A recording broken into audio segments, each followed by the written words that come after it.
तालिबान की काबुल एंट्री पर अफगान सरकार का भी बयान आ चुका है। काबुल में हालात अभी हमारे कंट्रोल में है। देखिए अफगान सरकार का यह बयान। काबुल के कुछ इलाकों से फायरिंग की आवाज आ रही है। इंटरनेशनल सहयोगियों के साथ हम संपर्क में हैं। सुमित, अभी भी गनी सरकार कह रही है कि काबुल अभी भी हमारे नियंत्रण में है।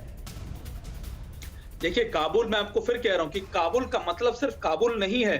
काबुल तीन भागों में, जिसको मैं बता रहा था कि green zone, extended green zone और आउटर पेरिफेरी। आउटर पेरिफेरी के आसपास वो लगातार खड़े हो गए हैं भारी संख्या में। रिपोर्ट ये भी मिल रही है कि उनके लोग आउटर फेरी के आसपास के गांव में या फिर उनके इलाकों में जाकर बैठ चुके हैं, डोमिनेट कर चुके हैं। अब बचा है ग्रीन जोन और एक्सटेंडेड ग्रीन जोन।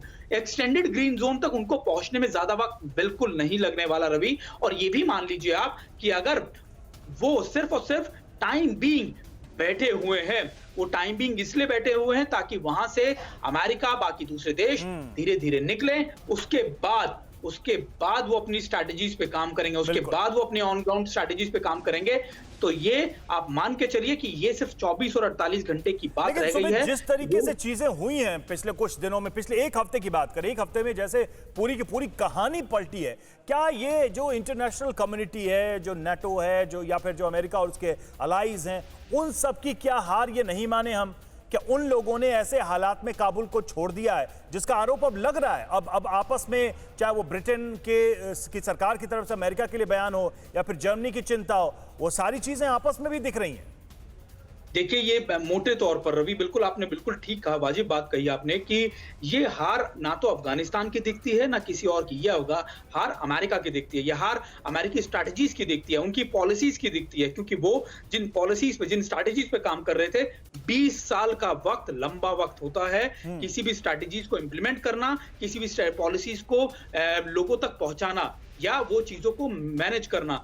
अमेरिका वो नहीं कर पाया। आखिरकार अमेरिका की स्ट्रैटेजी क्या है, अभी भी ये बात नहीं समझ में आती कि एकाएक आपने वहां से निकलने का फैसला किया और इतनी जल्दी निकलना। आपने 90 दिन का वक्त दिया था कि काबुल तक पहुंचेंगे, वो ये टाइम फ्रेम मैनर में होगा, लेकिन ऐसा कुछ भी नहीं हुआ। यहां तक कि तालिबान से जो आपकी बातचीत थी, वो भी जिन शर्तों पे की गई थी, तालिबान ने उन शर्तों में से कुछ शर्तों को बिल्कुल भी नहीं माना। तो ये फेलियर अमेरिका का भी है, क्योंकि अमेरिका अपने पैर, अपने आप को बचाकर वहां से निकलना चाहता है और उसी बचाव के चक्कर में अफगानिस्तान दोबारा से बर्बादी की राह पर आ खड़ा हुआ है रवि। लेकिन जो चीजें अभी तक सामने आई हैं, क्या इतने दिनों का जो गवर्नेंस रहा है, इतने दिनों में जो भी अफगानिस्तान में सिस्टम बना है, चाहे वो डेवलपमेंट का काम चल रहा हो वहां पर या फिर एक गवर्नमेंट की, एक सरकार की जो प्रक्रिया होती है उसको बनाने का काम जो चल रहा था, उस सब का कहीं कोई असर होगा या फिर तालिबान फिर से वही चीजें स्थापित करेगा जो आज से 20 साल पहले हम देखा करते थे?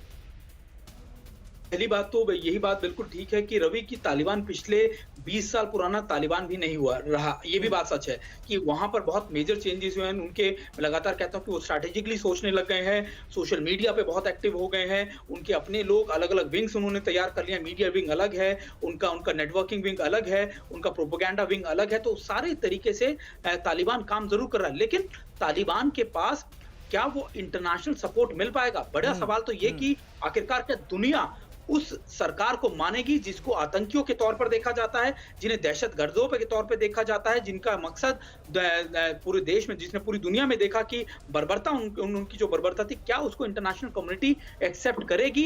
ये बड़ा सवाल है। उनकी गवर्नेंस का तो कोई अभी तक उनके पास एक्सपीरियंस नहीं है। आखिरकार जो लोग गवर्न करेंगे, क्या वो उन चीजों को मानेंगे जो इंटरनेशनल कम्युनिटी चाहती है? आप जो ये बात कर रहे हैं उसका एक एक्सटेंडेड मतलब भी हो सकता है, उस पर हम बात करेंगे।